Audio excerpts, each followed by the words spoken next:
একটা আম গাছ আর একটা কলা গাছ পড়ে গিয়েছিল।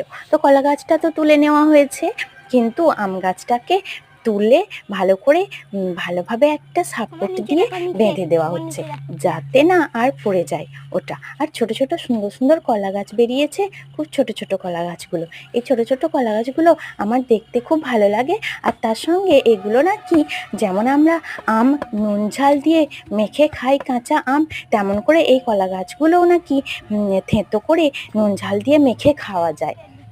পুঁইশাক গাছটা কত লম্বা হয়েছে, অনেক লম্বা হয়ে গেছে পুঁইশাকের লতটা, অনেকটা লম্বা হয়ে গেছে। এই যে এখানে শেষ হলো। আর লঙ্কা গাছটাতে বেশ অনেক কাঁচা পাকা লঙ্কা ধরেছে।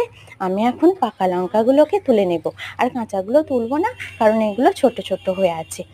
আর এই গাছটাতে এখনো অনেক ফুলও এসেছে, সাদা মতো এই ফুলগুলো, পরে আরো লঙ্কা ধরবে মনে হচ্ছে।